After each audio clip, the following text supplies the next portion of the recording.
Donald Trump and Hillary Clinton are out on the campaign trail today, but tonight they'll take a back seat to their running mates. The vice presidential debate is hours away, so what impact will it have on voters just weeks before Election Day? Hello, everybody. Hope you're off to a good one so far. I'm Jenna Lee. And I'm John Scott. The stage is set. Longwood University in Farmville, Virginia, which will play host to two candidates with solid political resumes. Indiana Governor Mike Pence and Virginia Senator Tim Kaine.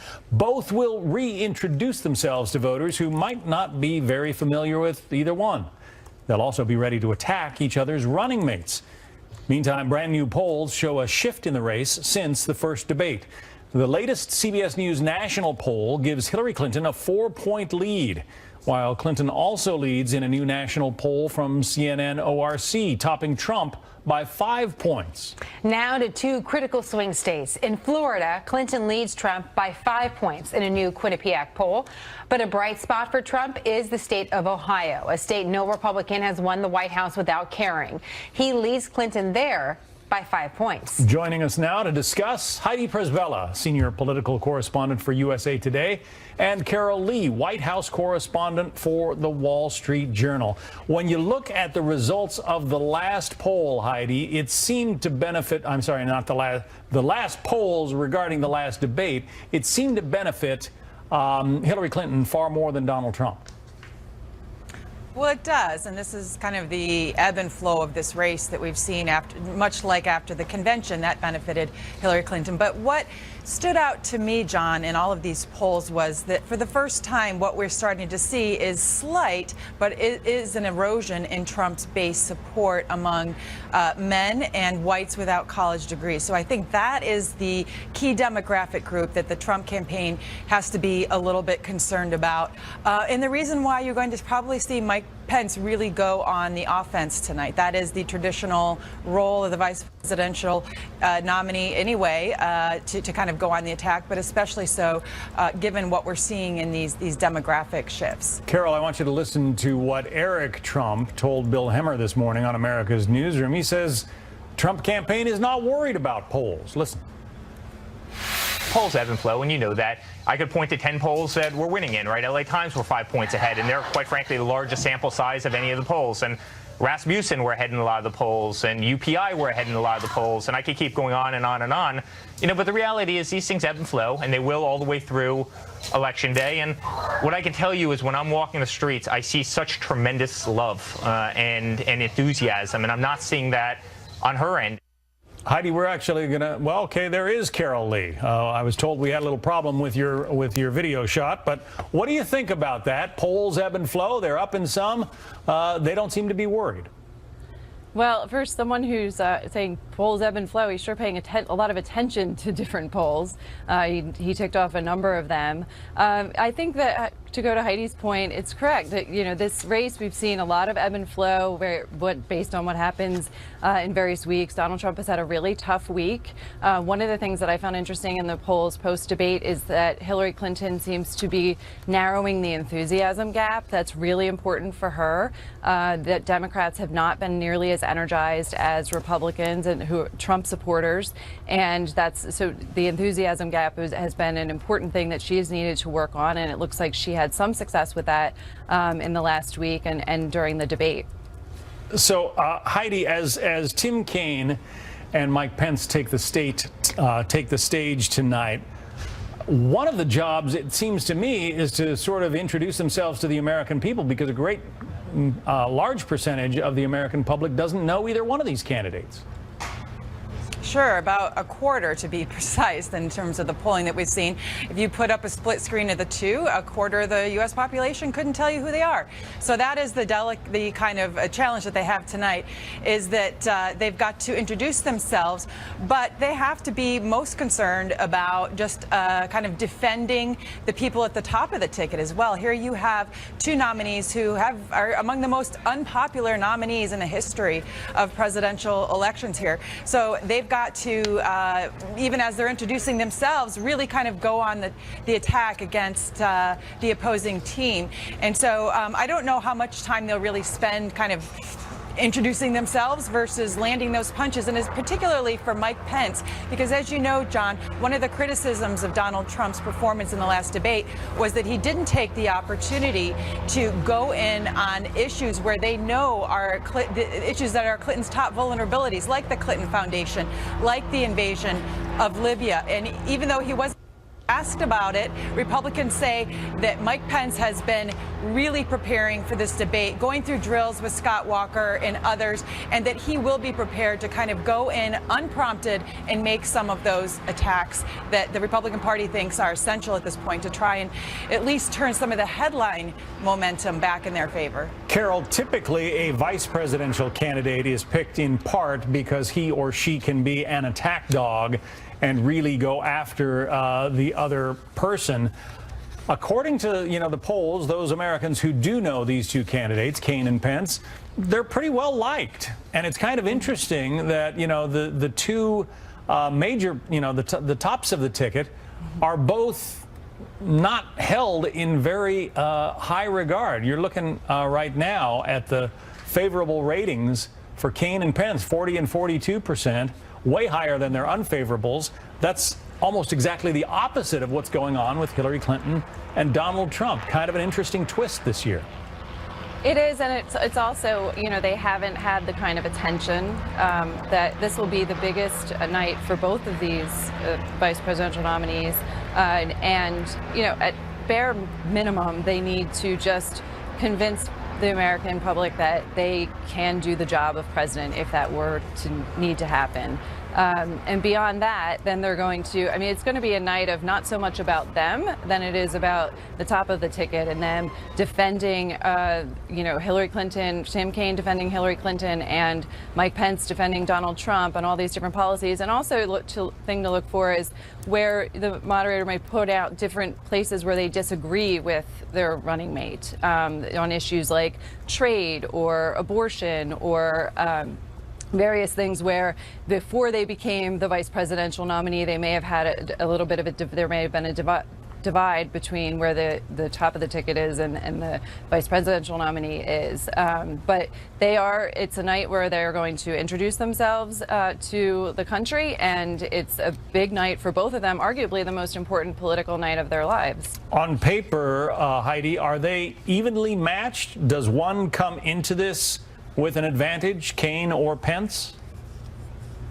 I think the Democrats would think that they have an advantage just because Mike Pence on the tax issue, which has been dominating all of the headlines, will really, in this type of a forum, have to answer on this tax issue before Donald Trump himself. And I would expect Tim Kaine to be, very aggressive about going after him on the tax issue. And I think Carol's right. The other thing to watch for here is just to what extent Mike Pence fulfills that duty of defending Donald Trump, but also whether there's any daylight there, because Mike Pence is a younger guy who wants to have a future in this party and in politics after this is all over, if they are not victorious. And so he has provided some daylight there. For example, after the last debate on global warming, he came out and said, well, yes, I do believe that there is a man-made element to global warming, and in distinguishing himself from Trump. And on the tax issue, for instance, Mike Pence has released his taxes. So I think it'll be fascinating to see tonight how, in this type of a forum where they can kind of keep coming back at you on that, what kind of an answer he gives while kind of preserving his own autonomy on that issue. Yeah, that's been fascinating to watch. Mike Pence has been incredibly supportive of Donald Trump while at the same time disagreeing publicly with some of his positions on TPP and other things. So it will be fascinating to watch. Heidi Presbella, USA Today, Carol Lee from the Wall Street Journal. Thank you both. Thank you. And stay with Fox News for live coverage all day leading up to the showdown in Virginia. Gets underway 9 p.m. Eastern. And do not miss our post-debate analysis with Bret Baier and Megyn Kelly. You can catch that only here on Fox. Well, the founder of WikiLeaks, Julian Assange, vowing to release more potentially damaging documents related to the U.S. election. But what we learned this morning was not the October surprise a lot of people expected, at least not yet. Our chief intelligence correspondent, Catherine Herridge, is live in Washington with more. Catherine? Well, thank you, Jenna. The head of WikiLeaks gave a news conference this morning via video link where he promised to release all of the relevant documents that he's got before Election Day. Julian Assange also dismissed criticism that he's targeting one candidate over another. They come about as a result, simply, it seems, his campaign and defenders are trying to personalize our publications. Are upcoming publications significant in relation to the U.S. election? Yeah, we think they're significant. On Twitter, WikiLeaks said it hoped to publish new documents every week for the next 10 weeks, as many as 1 million documents before the end of the year, with the rollout starting as early as this week, though today's announcement really fell short of any October surprise that would immediately impact the presidential race. Assange says the leaks will include, quote, significant material on mass surveillance, Google, war, arms dealing, as well as oil. And the release on the eve of the Democratic convention by WikiLeaks did lead to the resignation of the DNC chair, Debbie Wasserman Schultz, though a former senior U.S. government cyber official said the group's motivation has really shifted since WikiLeaks' inception 10 years ago.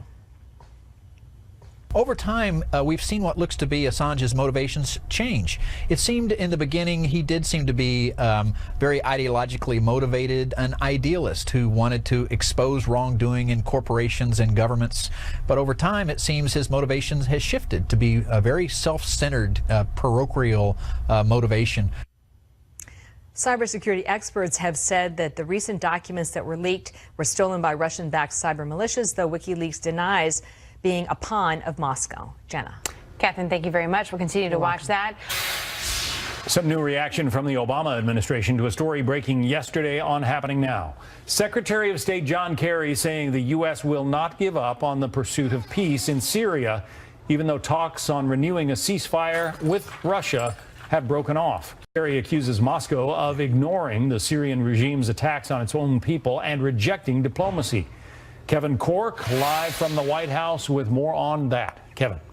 John, good morning to you. You're right. News of the breakdown in the talks between the Americans and the Russians continues to reverberate all across the globe. At stake, the fate of millions of Syrians who continue to suffer at the hands of the Russians and the Assad government, all while the international community is either unwilling or incapable of doing anything to stop them, at least so far. Secretary of State Kerry was in Belgium today. He accused the Russians of turning a blind eye to the Assad regime's use of chlorine gas and barrel bombs against his own people. He promised the U.S. would keep fighting for the people in that war-torn country. We are not giving up on the Syrian people. We are not abandoning the pursuit of peace. We are not going to leave the multilateral field. We are going to continue to try to find a way forward in order to end this war. Now, in making those comments, the secretary did not announce another strategy to sort of pick up where the diplomatic efforts have failed, at least so far. Meanwhile, critics say that's because the administration really has painted itself, John, into a corner when it comes to Syria, with no clear way out. It's also due to a catastrophic failure of the American worldview as exemplified by the administration. Strong words indeed by former Secretary Bolton. Now, I should point out we continue to monitor this story. All the while, the people in Syria continue to suffer while the international community does very little. John? Kevin Cork, what a mess. Thanks, Kevin. Some good perspective from Kevin on that. Syria is just one crisis the next commander-in-chief will face, with hundreds of thousands of American troops serving overseas. We'll talk about all the military challenges facing the next president. Plus, Vice President Joe Biden slammed Donald Trump for controversial comments about veterans with PTSD. General Jack Keane weighs in on all of this next.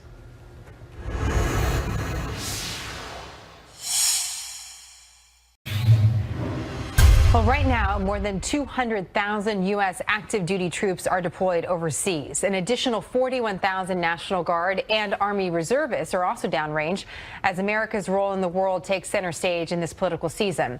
While there is a lot of debate about American boots on the ground, hundreds of additional troops are heading to Iraq ahead of a major battle to retake Mosul from ISIS. While in Afghanistan, our military drawdown is slower than expected.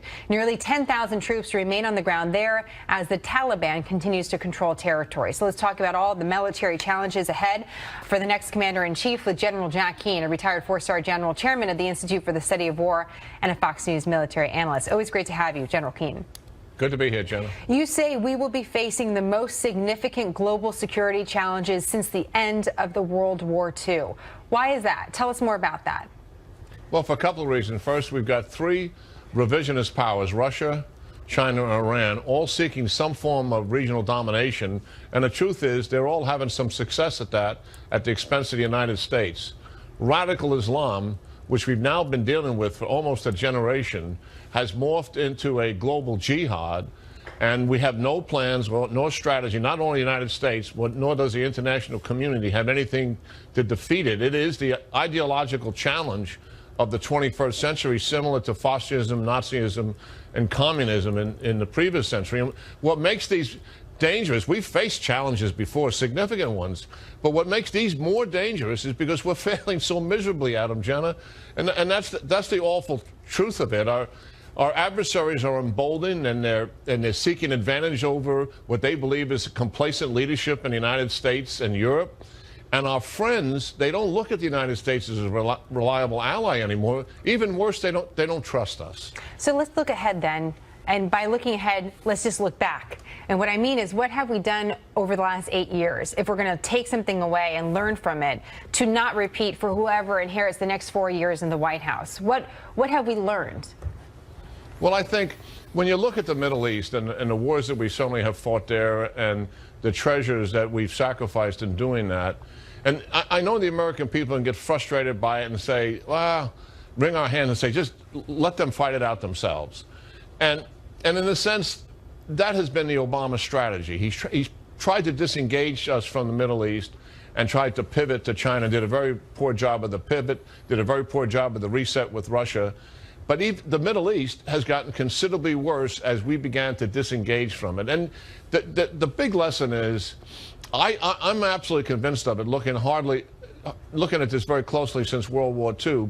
When United States American leadership, Jenna, is engaged in the world, not with muscular military intervention, but engaged in the world as a strong, reliable ally, the world is actually a safer and more secure place. When we disengage like we've been doing for 8 years, it becomes a more dangerous place. And the new commander-in-chief's got to recognize that American leadership truly matters in the world. Other countries depend on us, and it makes a difference in terms of the security and stability of the world. The reason why I wanted to talk about this is that oftentimes I can get frustrated about not talking enough about the future and just sort of playing with what happened on the campaign trail in the last 24 hours. And so that's why I wanted to talk a little bit about this with you, about American leadership and what's ahead for whoever wins. In the meantime, there is some debate because of something that Donald Trump said on the campaign trail yesterday and how it relates to veterans. I'm going to play a little bit of that sound, some of the reaction, and I'd like to get your thoughts, General Keane. Sure. When you talk about the mental health problems, when people come back from war and combat and they see things that maybe a lot of the folks in this room have seen many times over, and you're strong and you can handle it, but a lot of people can't handle it. And they see horror stories, they see events that you couldn't see in a movie, nobody would believe it. General Keane, here's what Vice President Joe Biden said about this morning. This is an ignorant man. This guy says things he has no idea about. He's not a bad man, but his ignorance is so profound. So profound. How can he be so out of touch? He's not a bad guy, but how can he be so out of touch and asked to lead this country? The veteran who asked the question in this town hall sort of setting that Trump responded to said this is completely over nothing, essentially. But I'm curious your perspective as someone that spent so much time serving our country, General Keane, and also seeing the inner workings of government, what you think about what Mr. Trump said.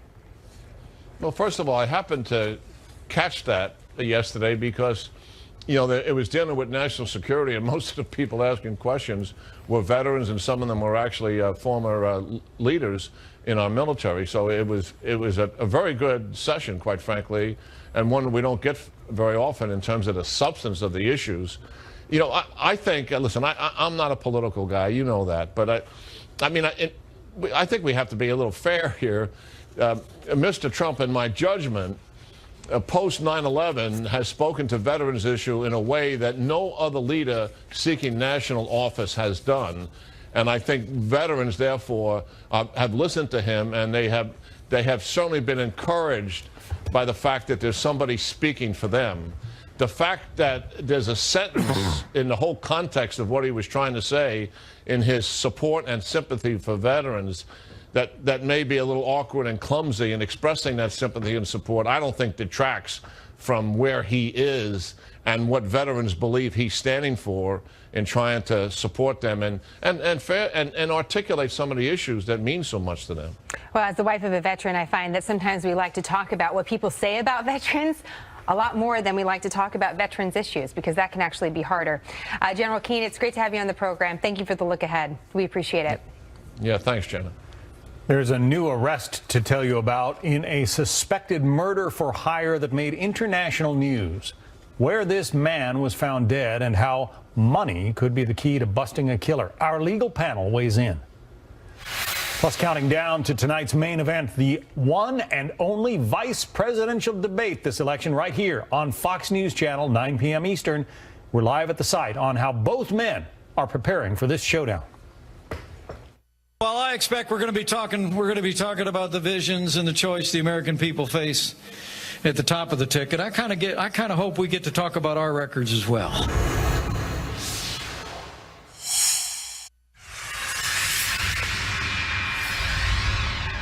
Well, the stage is set for a political showdown hours from now as a small town in Virginia hosts one of the biggest political events of the year, the only vice presidential debate between Governor Mike Pence and Senator Tim Kaine. The debate will be 90 minutes broken up into 10-minute segments. Both Kaine and Pence say they're ready to go. Peter Ducey is live on the campus of Longwood University in Farmville, Virginia, with more for us now. Peter?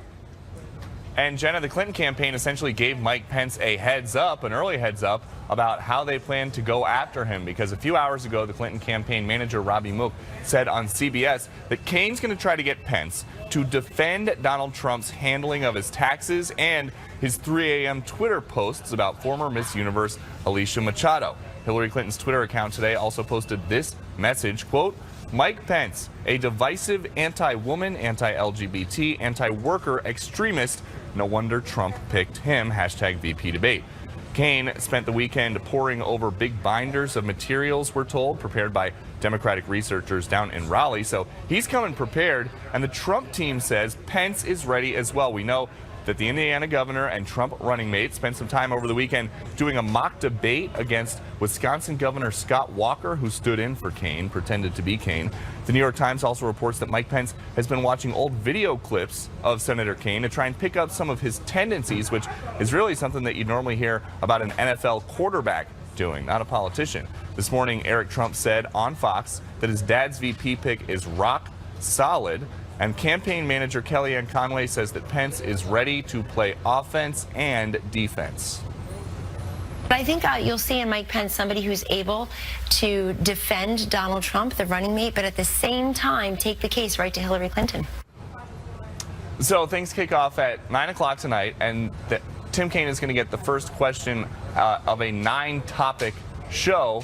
And those 9 topics, nobody knows what they are, at least Kaine and Pence, no advance notice given, so they had to do a lot of prep and just hope that they studied the right stuff. Fingers crossed. I remember feeling that way before a final at college. Peter, thank you very much for that. We'll watch for it. You can catch the vice presidential debate live tonight at 9 p.m. Eastern right here on the Fox News Channel. Stay tuned afterwards for all the post-debate analysis. Things were really good for him. There's no way he did this to himself. I believe you. Which really scares me because it means there's someone out there that's willing to do this to him, and I'm scared for the kids. Does that sound real to you? That's a woman named Wendy Adelson in 2014 talking to investigators after the death of her ex-husband, Daniel Markell. Police say his death may have been a murder for hire plot in the midst of their bitter divorce. It comes as a third suspect has just been arrested in the death of the internationally known Florida State University law professor. Daniel Markell was gunned down in his garage in Florida in 2014. Grand jurors indicted 2 men in the murder for hire plot back in June. Then in August, a state attorney said there was not enough probable cause to arrest anyone in his ex-wife's family. But on Saturday comes a third arrest.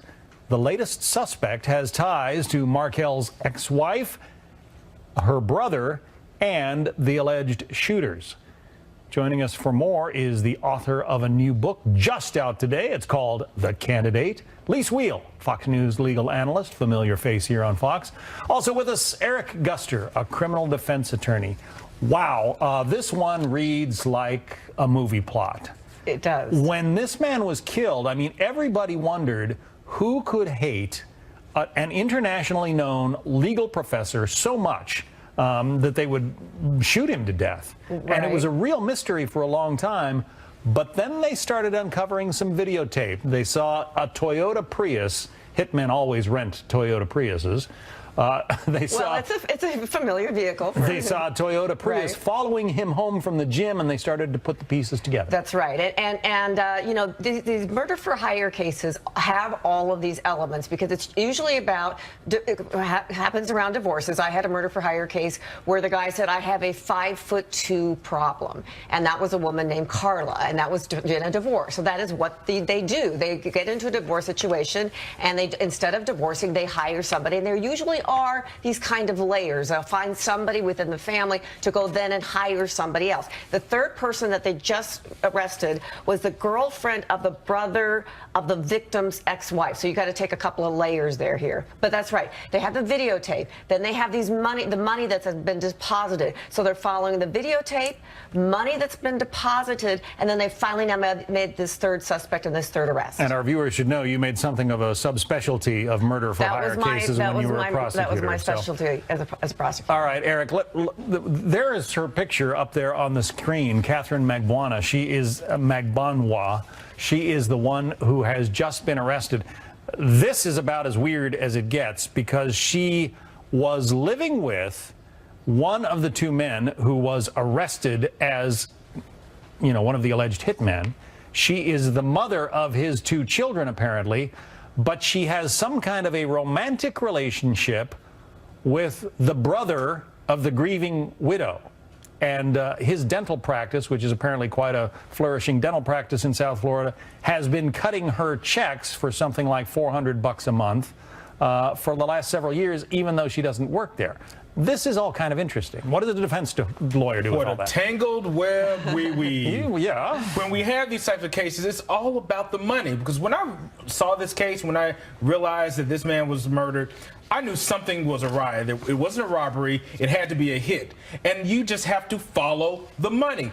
Who got paid? What did they get paid? And what the government does when they're looking at these cases, they see what deposits were made and for what. Because they trailed their accounts, they looked at their accounts, and the dental practice was actually paying this lady money, and they made huge deposits of over $10,000. Well, I think the big one was over $50,000. Where you have this type of money, what did you do for that except kill this man? So they've tied all these pieces together, and now people are going to start talking like exactly. canaries. That's the next step. I think we would agree on that. You would hate it as a defense lawyer, but what I would do is I would go to all three of them. I would probably go to the least culpable. I'd try to figure out who the least culpable person is, and I would go to that person and I'd say, look, you know this whole story. There are three of you now that have been arrested.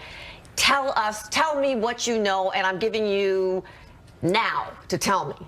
Yep. And then I will offer like 10 years instead of life in prison. Life in prison, exactly. I'll do something now. Yeah, blood is thicker than water. Right. But when you're talking about murder raps and lifetime sentences, people will start It's what you call a come to Jesus moment, and I'm giving you to right now. And that's the thing that you've got. And also with murder for hire cases, it's very important to know that you should all know that people think, well, I didn't actually pull the trigger, therefore I'm not going to get such a harsh penalty. That's absolutely wrong. You can get just the harshest penalty for even if you didn't pull the trigger, if you were the one that started the chain and actually made the payoffs. There were hundreds of cell phone calls also between the brother of the grieving ex-wife, the woman who's just been arrested, and one of the hitmen, and that suggests there might be more arrests. I wish we had more time. It's a tangled story. They're going to come back. All right. There will be more arrests, and we'll be back talking about this in 3 months.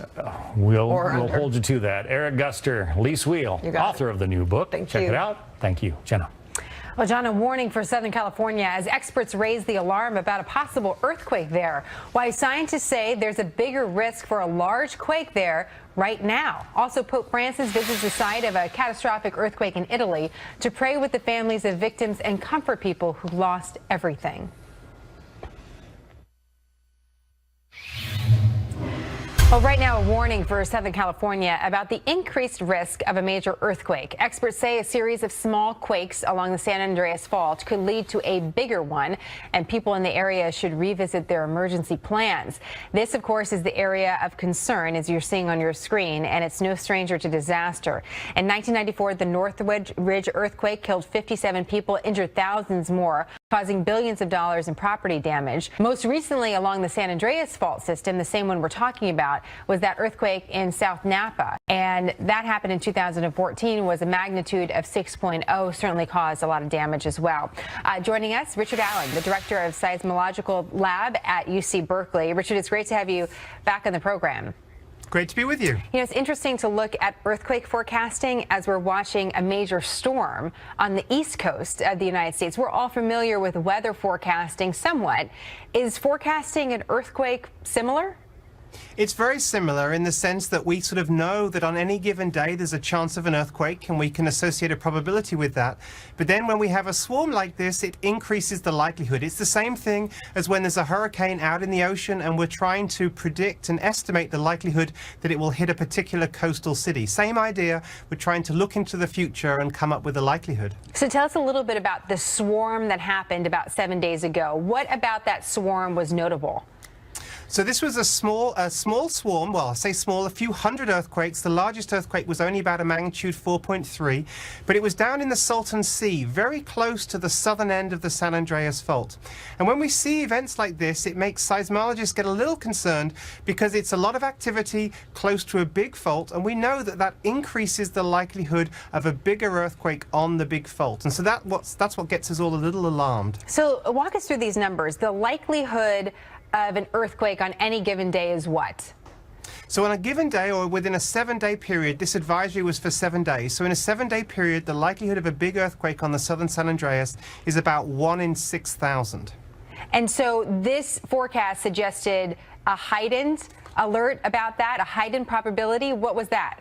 So somewhere in the range of 1 in 3,000 to 1 in 100. So up to a 1% likelihood of a larger magnitude earthquake on the southern San Andreas. So that's suddenly a number that means something to all of us, I think. So what does that mean to you? Because those numbers, when you hear 1 in 100 for me, I'm thinking, okay, that sounds like that's a high probability. But for someone like you who studies earthquakes on a regular basis, how do you see these numbers?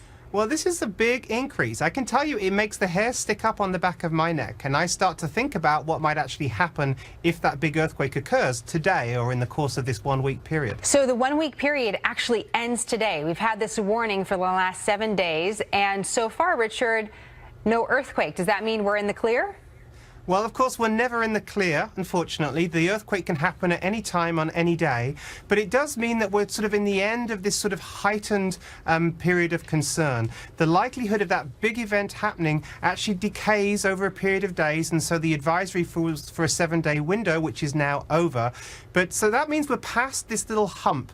But nobody should think that means we're in the clear. We are never in the clear. We always have to be ready for that earthquake. You know, we're showing images from 1989 in San Francisco. That's my hometown, and certainly you see the devastation from a really large earthquake. As we finish up here, we're seeing some images as well from Napa in 2014, and it's easy to forget the damage that earthquakes can cause.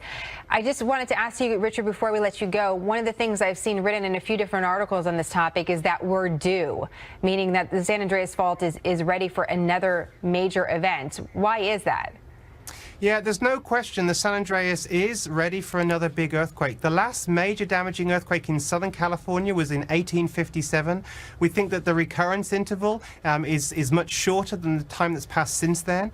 Up in San Francisco, the Hayward Fault has a recurrence interval of about 140 years, and the last earthquake was in 1868. So in both cases, you know, we could argue that we're due for another earthquake. So again, this is just a good reason for us all to revisit our emergency plans, make sure we have our emergency kits and think about how good the buildings that we live and work in are and whether they will survive the earthquake. We know whatever coast you're on in our country today, whether it's the East Coast looking at the hurricane or the West Coast thinking about earthquakes, a great reminder about those emergency kits.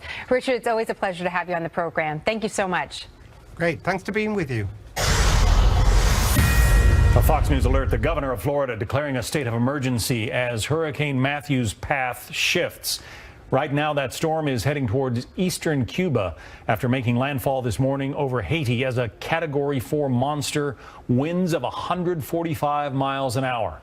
Parts of the island could get more than 20 inches of rain that will cause catastrophic flooding. The storm also expected to hit Cuba and the Bahamas before moving north. Our Steve Harrigan is live in Miami Beach, Florida, with more. Steve? John, the southwestern tip of Haiti got pounded this morning when the eye of that monster Category 4 storm passed over the tip of Haiti. 145-mile-per-hour winds, a 10-foot storm surge, and in some parts of Haiti, more than 3 feet of rain. There were desperate efforts in the run-up to this storm to try and get people to safety. Volunteers going door to door to try to bring people to churches or schools. Many people refusing to leave their homes, often afraid their possessions would get stolen. A lot of the homes, especially in the coastal areas, simple structures of wood and tarpaulin. One dead in the run-up to the storm, and no telling how much this destruction has wreaked on Haiti since the storm passed over. Cuba now is preparing for the worst. 180,000 people evacuated from the eastern part of the island. U.S. personnel also from the naval base at Guantanamo Bay, 700 of them evacuated back to the U.S. in preparation for this storm. And now Florida is in the mix as this storm has moved further to the west. There are now tropical storm watches and hurricane watches all along the east coast of Florida.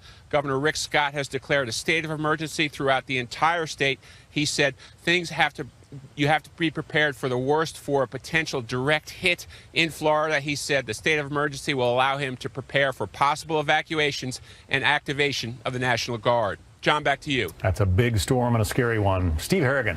Thank you, Steve.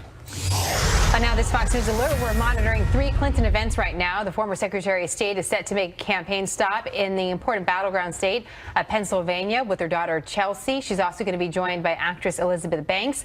Former President Bill Clinton will make a bus tour stop while campaigning for his wife in Ohio. As we told you earlier, Quinnipiac has Trump ahead in the state of Ohio in a recent poll. And First Lady Michelle Obama stumping for Mrs. Clinton in Charlotte, North Carolina. Again, also a key battleground state. You can see where the Clinton campaign is putting their resources today. So we'll continue to watch that for news and be right back with more Happening Now. Welcome to the second hour of Happening Now, everybody. I'm Jenna Lee. I'm John Scott. While the vice presidential candidates prepare for tonight's debate, Donald Trump and Hillary Clinton are campaigning in some crucial battleground states. Trump is in Colorado for a second day. Later, he heads to Arizona, once a solid red state, but this year it's a toss-up. Meanwhile, Hillary Clinton will be in Pennsylvania. We have Fox team coverage. Rich Edson is near the Clinton home in Chappaqua, New York. First, though, Alicia Acuna is following the Trump campaign from Arizona. Alicia. Hi, John. Yes, and Yavapai County is one of the most conservative parts of this state. So Mr. Trump is really here firing up his base, but he is in a real fight for this historically red state. And that's because it is undergoing a demographic shift. If you look at the Hispanic population here, it has increased dramatically from 2012 when Mitt Romney won to now. And also the college-aged population, that is growing as well. Those are those young millennials. Now, take a look at this voter registration data from the Arizona Secretary of State's office. Between the last presidential election and this past summer, the number of registered Republicans grew by nearly 72,000. The number of Democrats increased even more. But look at other, which is not the Green or Libertarian parties. That's undecideds, those vital independents. Nearly 139,000 more registered from 2012. Here's the Real Clear Politics average of polls in Arizona. In a four-way race, Trump leads by a very slim margin. Earlier on America's Newsroom, Eric Trump addressed his father's recent slip in polls nationally. The reality is these things ebb and flow, and they will all the way through Election Day. And what I can tell you is when I'm walking the streets, I see such tremendous love and enthusiasm, and I'm not seeing that on her end. And people want our country back. And From his campaign stops in Colorado, Trump heads here to Arizona for a rally. He's expected to hit on Obamacare, a very personal issue here. Businesses have struggled under it. Folks who live here have seen one major health insurance company after another abandon the Affordable Care Act. Trump is also expected to discuss the fight against ISIS and economic security. And John, remember, the Arizona Republic recently endorsed Secretary Clinton. That's the first time in that paper's history that it has not endorsed a Republican. This is Mr. Trump's sixth trip to this vital state. John? Alicia Acuna in Arizona. Thanks.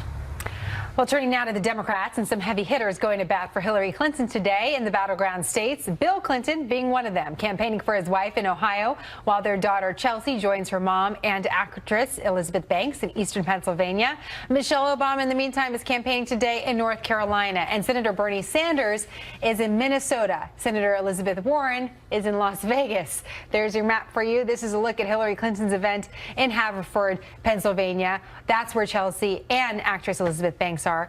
From here, the Democratic nominee will head to the state capitol later today. Bridget Sinn's covering it all from Clinton's hometown, or I should say her latest hometown, not her hometown, but Chappaqua, New York. Rich?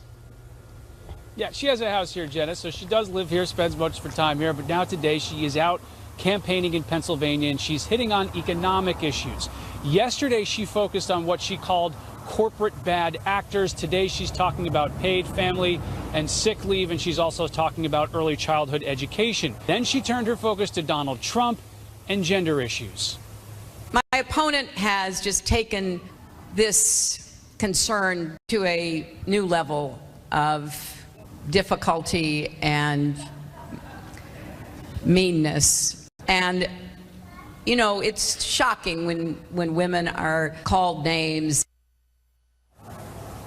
We have 3 new Pennsylvania polls, one breaking right now. That's the Monmouth University poll showing in a 4-way race, 50% support Hillary Clinton, 40% Donald Trump. A Franklin and Marshall poll out from earlier today shows Clinton with a 9 percentage point lead, and a Quinnipiac poll from yesterday gives Clinton an edge by 4 percentage points. So as Hillary Clinton discusses economic and gender issues, her husband, President Bill Clinton, is talking about Obamacare, and not in a very favorable way. He said last night, you've got this crazy system where all of a sudden 25 million more people have health care, but some people are working 60 hours a week. They wind up with what he says are premiums doubled and their coverage cut in half.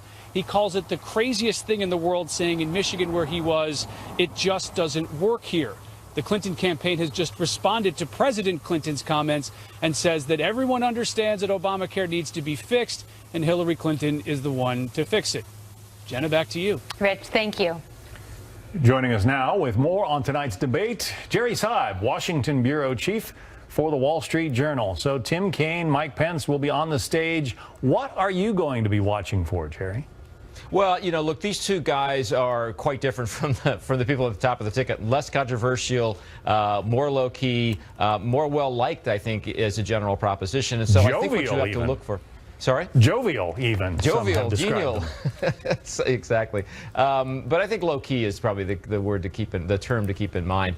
I think what you're going to see is each of them defend basically core party positions. You know, Mike Pence is very popular with parts of the Republican Party that are not so certain about Donald Trump. Religious conservatives, core conservatives, and the conservative caucuses in the House and the Senate and Congress. So I think the attempt there is going to be to reassure, and I think Tim Kaine will try to make people like Hillary Clinton a little bit more, perhaps, and also essentially keep up the party's argument on the economic front, where I think he, as a kind of a more of a working class Democrat, has some credibility. But where, you know, traditionally the vice presidential candidates are attack dogs, these two guys aren't probably likely to be attacking each other. They're likely to be attacking the top of the ticket from the other side. I think that's a good point, and I'm not sure how vicious those attacks are going to be. You know, neither of them is particularly good at that game, and you get the feeling they like it all that much. They will do the requisite attacking of the other ticket's top dog. but I don't think it's their style. They're, as I said, they're a little more genial. They're a little more reserved than that. And so I think that'll be within reason and probably less fireworks overall than you'd see in the presidential debates. Last week's debate touched off a tough week for Donald Trump. A lot of critics blame his temperament. They say he is easily baited into controversies. But you offered a couple of other possibilities in your column. Of the first, that Mr. Trump has planted some time bombs in his own path that are now starting to go off. The most obvious one has to do with his tax returns. The second, more subtle explanation is that Mr. Trump may be paying the price now for not having a fully formed policy platform. The long stretches in a one-on-one debate and the long open spaces in a general election campaign can be filled either with these kinds of controversies or with more serious policy conversations. Are you saying that he didn't necessarily think through all of the policy points that one needs to have in mind when you're running for president? Well, I don't know whether he has thought them through or not, but I think the campaign has been based more on sort of big ideas, big impulses, big instincts, and less on policy details. That works well up to a point, but in a 90-minute presidential debate, for example, at some point you got to dive down into the weeds, at least for a while, and I think that's been less the Trump proposition, less the norm. As I said in the piece, there are a couple of areas, taxes in particular and energy, where his campaign has put out fully fleshed out positions, but they don't get much attention, and he doesn't talk about the details all that much. And I think that worked well in the primary season. I think when you get to this point, I think it's probably at a stage where voters want to hear a little bit more policy detail. And politics doesn't like a vacuum. In a vacuum where that's not the conversation, something else will fill in the conversation. That's a little bit of what I think we've seen over the last week or so. You say that he gets baited into some of these controversies, like the ideal weight of a Miss Universe, for instance. Have his people not warned him away from that kind of thing, or is he just not taking their advice? It's hard to know for sure. I do think that the Trump view is that if I get hit, I'm going to hit back. He talks of himself a lot as a counterpuncher, and I think that he can't resist the counterpunch if he thinks he's been criticized. And I think a lot of people in the Republican Party have said, Newt Gingrich most recently in the last couple of days has said, let's just stay away from that for the last 5 weeks of the campaign. I sort of thought in the first 20 minutes or so of that debate, when the conversation was, where are American jobs, how do you keep them? I think he was on firm ground and did well there. I think after it moved beyond that, I think less well. We'll see what the vice presidential candidates bring to the tickets tonight. Yeah, exactly. Jerry Seib, thank you. Thanks, John. Keep it on Fox News all day and all night for live coverage leading up to the big showdown in Farmville, Virginia. The vice presidential debate begins 9 p.m. Eastern. And do not miss our post-debate analysis. Brett Baer and Megyn Kelly, all here on Fox News Channel. A Fox News alert is breaking news here. One U.S. service member has died, killed in action during an operation with Afghan forces near the Pakistan border when that patrol triggered an improvised explosive device, or IED. The Defense Department is withholding the soldier's name until the family is notified. This is the second U.S. service member killed by a roadside bomb in Afghanistan since late August. Well, now to a big story we're watching. Hurricane Matthew prompting the U.S. Navy to get 3 ships ready for relief efforts in the Caribbean. Matthew roared ashore in Haiti as a Category 4 storm, slamming the country with 145-mile-an-hour winds. Just west in Cuba's Guantanamo Bay, the hurricane forced the evacuation of hundreds of U.S. military members and their families. So what happens to the Gitmo detainees, you might ask? There are still 61 prisoners held at Gitmo, and according to the Department of Defense, some of the most dangerous terrorists in the world will remain at Gitmo, even if that storm comes right through there. They will be held in what the military describes as a safe and secure location.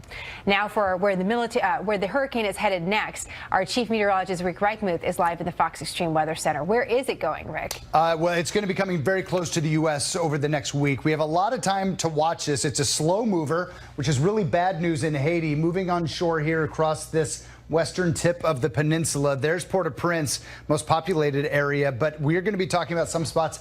Probably 40 inches of rain across a mountainous terrain, mostly deforested in Haiti, and that means we're going to see a lot of landslide, a lot of flooding, and unfortunately, I fear we'll see a number of fatalities as well. Category 4 storms still pulling to north. This is a rainfall forecast. You see what happens in the Bahamas We're going to see a lot of rain for a lot of people here. Eastern tip of Cuba still probably seeing a landfall from this. Guantanamo on the other side of it, on the kind of the good side or the better side to be on of a storm. Once it moves into the Bahamas, it's probably going to strengthen again. The water's abnormally warm right now across this area. And then we start to see this get very close to Florida. So we have hurricane warnings in effect. Anywhere you see this red, Haiti, Cuba, in across most of the Bahamas as well. But now we have a hurricane watch in effect from the north of Miami, from around Boca, all the way up to the Volusia-Brevard County line there, just to the south of Daytona Beach. So get ready, because we are going to see this getting very close to the U.S. coast. Still projected to be a Category 4 storm, Category 3 storm here, maybe off the shore of Florida. That's a major hurricane. Now, a lot of things could happen with this storm. The center of the storm you see right here, kind of hugging the entire eastern seaboard, maybe making landfall somewhere in the Carolinas, could make landfall in Florida. The closer it gets, the worse the impacts will be. If it stays around 100 miles offshore, we'll probably see tropical storm force winds and very heavy rain along the coast. If it does make landfall, right where it makes landfall, we'll see a big storm surge. And if it makes a little bit more of a westerly trek, we'll see far heavier rainfall amounts all up and down the eastern seaboard. So you get an idea, Jenna, here. We're going in towards, say, 5 days from now. We're talking about a storm out here, maybe somewhere off Cape Cod in towards parts of New England, New York as well. You get the idea. The entire eastern seaboard is going to see some kind of impact from this storm. Possibly fairly damaging, possibly just certainly problematic.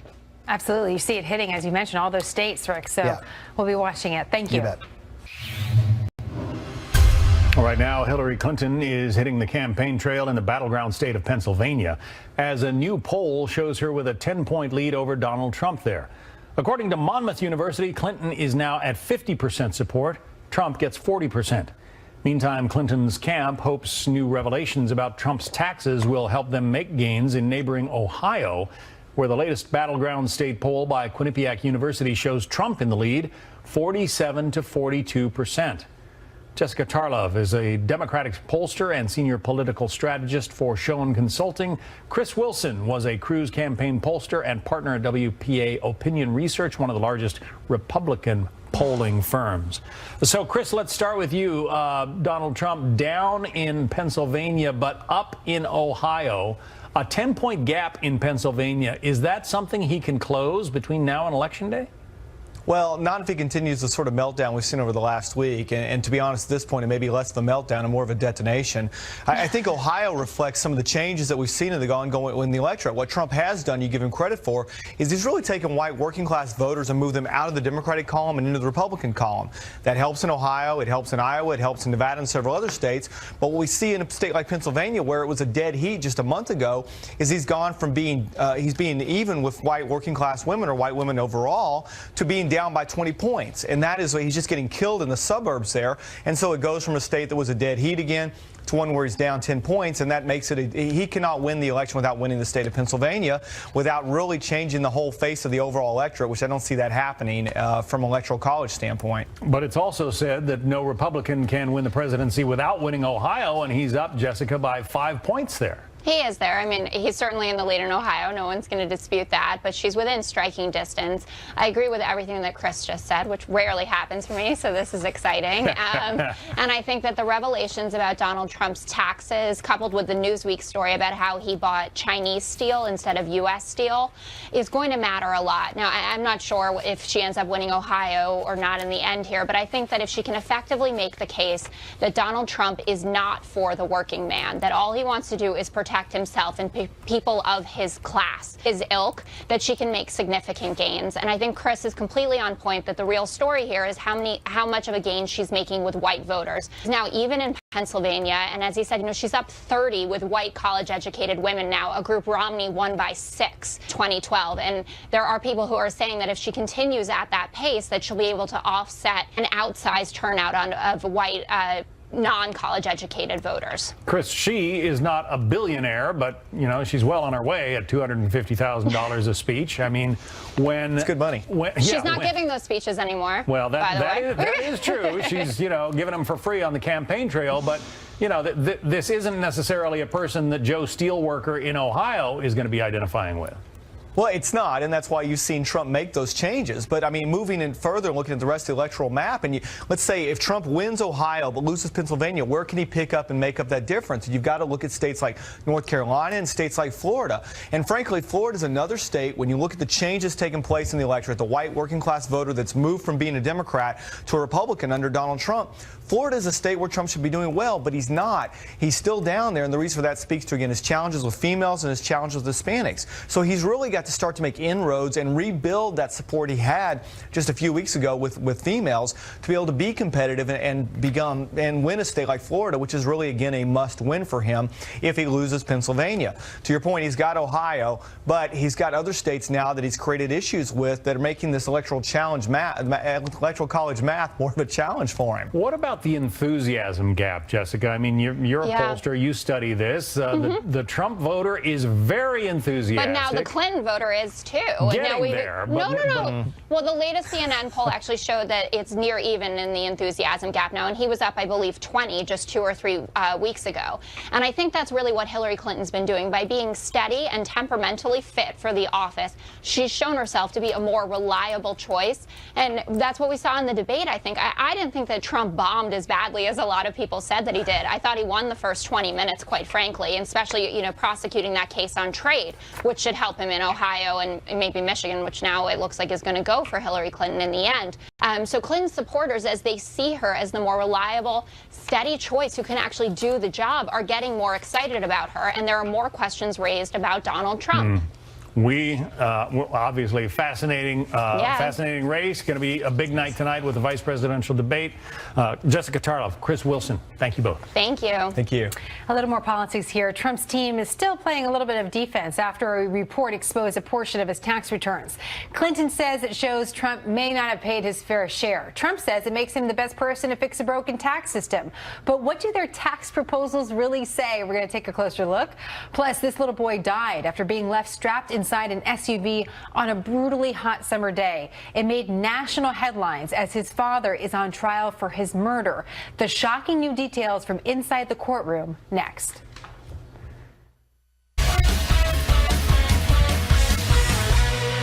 Well, the presidential candidates both talking a little bit about taxes this week after a New York Times report revealed Donald Trump lost nearly $1 billion in 1995. And because of that loss, he may not have paid any federal taxes for many years afterwards. Both candidates using it to send a clear message about why their tax policy is the better choice. But what do we really know about that tax policy? Art Laffer is founder and chairman of Laffer Associates and a former Reagan economic advisor. And Betsy Stevenson is associate professor at the University of Michigan and former member of President Obama's Council of Economic Advisors. She's also advised the Clinton campaign. It's great to have you both as we do kind of wonder, what do we really know about the tax plans from either candidate? The Associated Press had a really great article on this today and points out that for 99% of the viewers that are watching right now, both candidates don't have a tax plan that would impact anyone very much, Art. In fact, what they point out is that Trump wants to cut taxes on the wealthy and Clinton wants to raise taxes on the wealthy. So how would that impact your everyday American? Well, if that's where all it was, that wouldn't do much, except what Trump has done is got the corporate tax rate down to 15%. Instead of being the highest in the OECD, that will be one of the lowest. That will bring businesses and investments back to the U.S., my view of the world. Bringing the personal income tax rate down to 35% is a good first start to create incentives. But repealing Obamacare and repealing the executive orders, I think, is a major change in the tax codes that would really allow the U.S. to prosper and grow much faster than it has over the last 16 years. Betsy, the way Art describes it, it sounds like a good deal. What do you think is wrong with that? Well, I think that it will affect average Americans because we're talking about cutting the tax rates for the richest Americans massively. It's not just about lowering the top rate, but he's also talking about applying that corporate tax rate to lots of wealthy Americans who consider themselves to be pass-through businesses. So lots of Americans will have a top tax rate of 15%, while middle-class Americans will still pay a higher share of their income in taxes.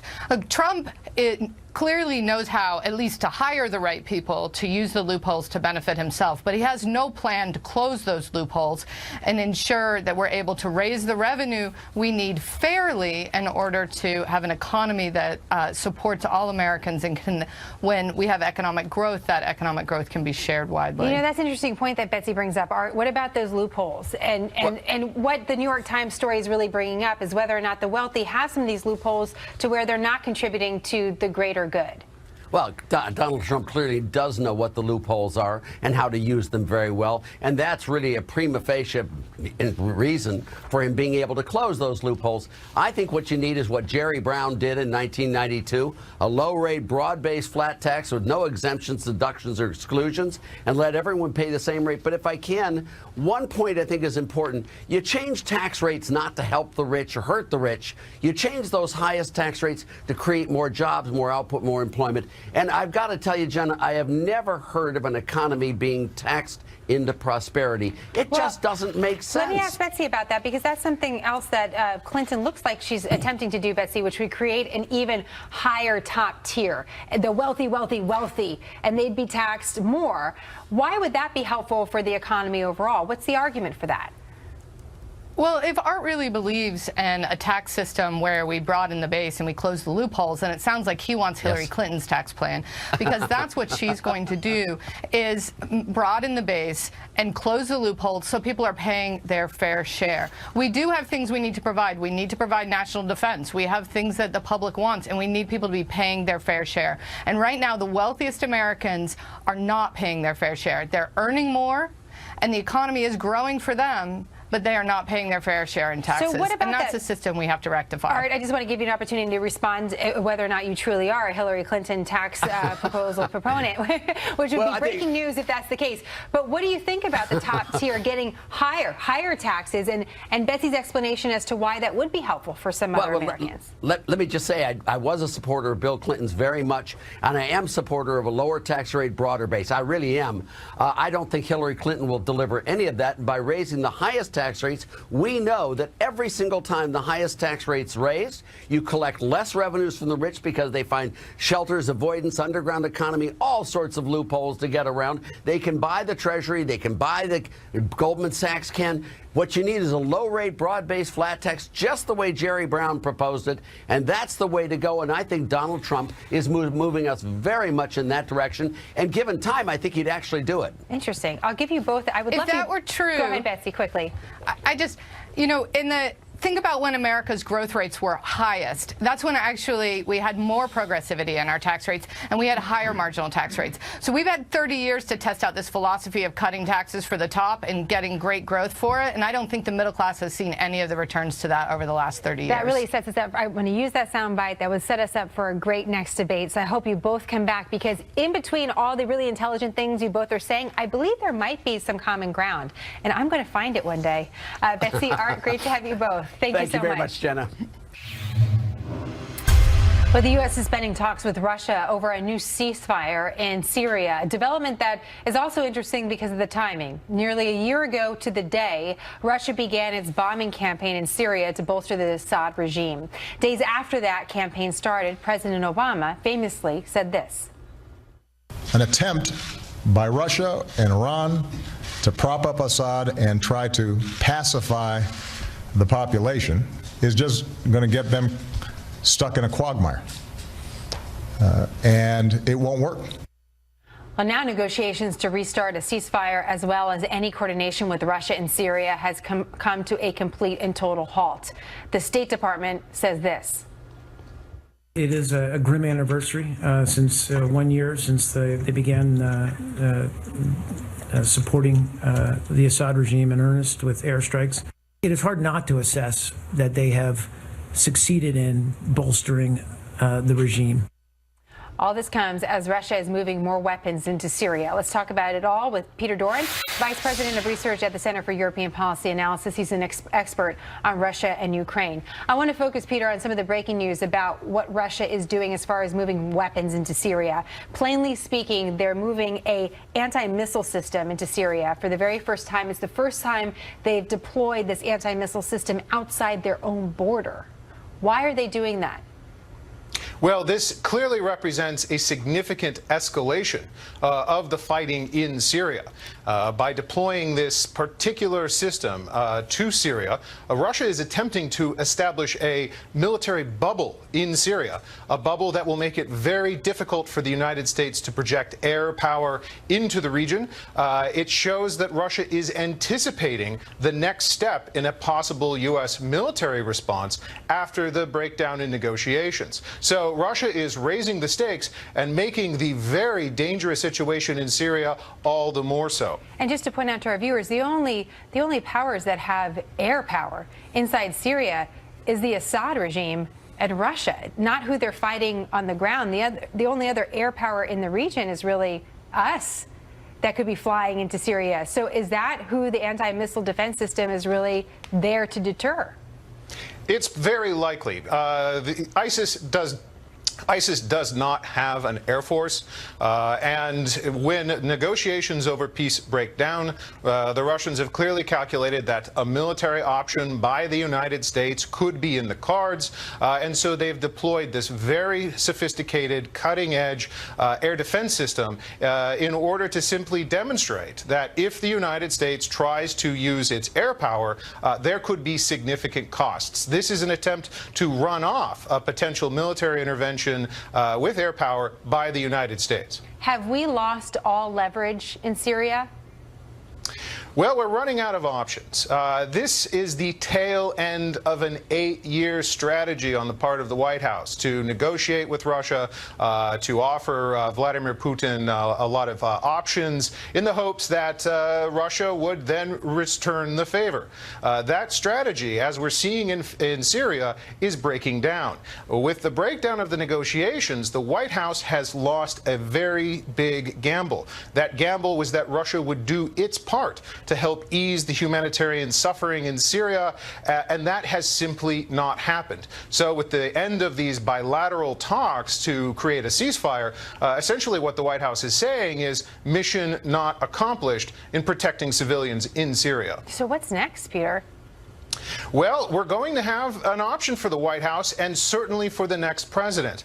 I think there are a lot of very powerful lessons that can be drawn from the failure of U.S.-Russian relations over the last 8 years. At a minimum, it's very obvious that the Russians will only respond when you negotiate from a position of strength, and there are many non-military options on the table to demonstrate American resolve and seriousness in pushing back against what has become very dangerous behavior on the part of Russia. And where it goes from here is a big question. Peter, great to have your expertise. Thank you. Thank you very much.